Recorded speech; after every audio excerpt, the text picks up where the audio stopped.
Hello, I'd like to do a review of my feelings about the Celestron Astromaster 114 Reflector. It's a Newtonian reflector, 114mm aperture. Comes with a couple eyepieces. One of them is an erector eyepiece for use with terrestrial views. Has a nice equatorial mount. Has tube rings, dot matrix or red dot finder. Although it's only about 500 millimeters in length from the mirror to the eyepiece, which is the same as the National Geographic 114 I reviewed. In fact, the two tubes and mirrors and arrangement are virtually identical, but this one has a 1,000 millimeter focal length because it has what Celestron calls a corrector lens here in the bottom of the focusing tube. Basically a 2x2 Barlow lens. When I did the review of the 114 National Geographic, I said it had a spherical mirror. And spherical mirrors are, when you're focused, you get good sharp focus in the middle, when about the middle 1/3, but as you go out, it gets blurrier and fuzzier because it doesn't focus perfectly, and that's called spherical aberration. And how you combat spherical aberration is kind of like achromatic aberration, a smaller aperture and a longer focal length. That's why I recommended the 70 millimeter Celestron refractor with the 900 millimeter focal length. In fact, I think that particular scope, that Astromaster, gets a better, clearer view than any other Astromaster telescope. But it's got a smaller aperture. This has a larger aperture and a long focal length. Gives it about a 8.77, which is not f13, but it's not bad. It does help correct some of the spherical aberration. Barlow lenses do two things. They increase the focal length and they decrease the field of view. So this has a smaller field of view than that National Geographic 114.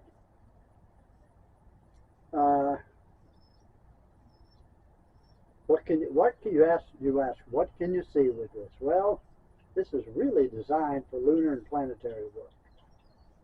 114 millimeters is kind of too small for a whole lot of deep space work.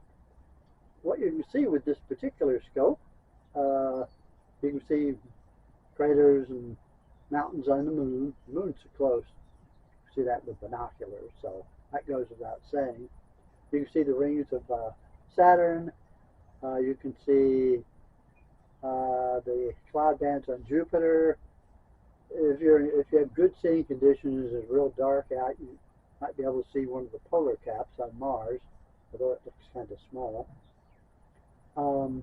It's made for planets, and it does a pretty good job on the closer planets. Neptune and Uranus look like little stars. You can see them, but they just look like stars. Way too far away for this aperture. One of the nice things about a reflector is per dollar spent, you get larger aperture, and larger aperture allows greater magnification. So the officially, I think 269 is the maximum magnification you can get on this with the right eyepieces and stuff. But then manufacturers are optimistic. You can get 200 though, and still have a reasonably clear object with some details in it. And 200 magnifications is pretty magnified. It doesn't have a whole lot of weaknesses. It's got a couple though. For one thing, I don't like spherical mirror. You need a parabolic mirror. The Orion space probe 130, which costs the same as this, has a parabolic mirror. They should have sprung for a parabolic mirror. Another thing is, there's no, some telescopes have a little screw right here, and when you screw it in, it presses against the focusing tube, so the focusing tube won't move. Lacking that, if you put a big heavy camera on here, the weight of the camera will slowly push the tube in and you'll lose focus. And if I were going to be using this regularly, I'd put my own screw in.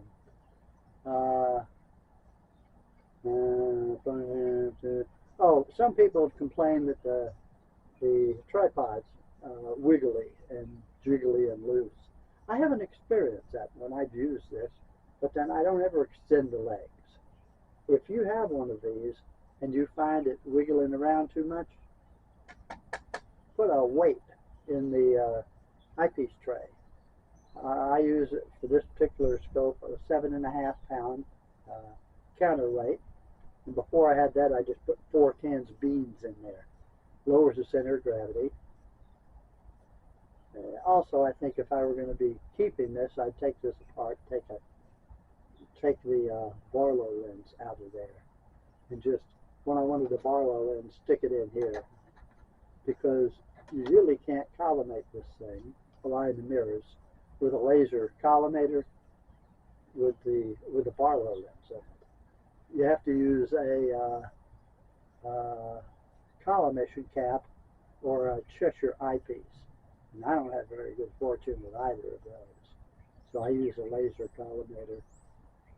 Other than that, it's a nice little scope. And if Orion weren't making the 130mm short tube space probe for the same price as this, I might buy one of these.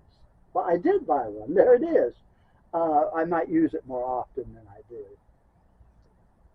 I'm going to put something down here in the, there's a fellow named Star Titan. That's the name of his channel. He has one of these. Takes lots of pictures, does lots of, he's very prolific, takes requests on this, which you want me to take a picture of next, and list some things. He's in India. He has an accent, but he has one of these, and he does good work with it.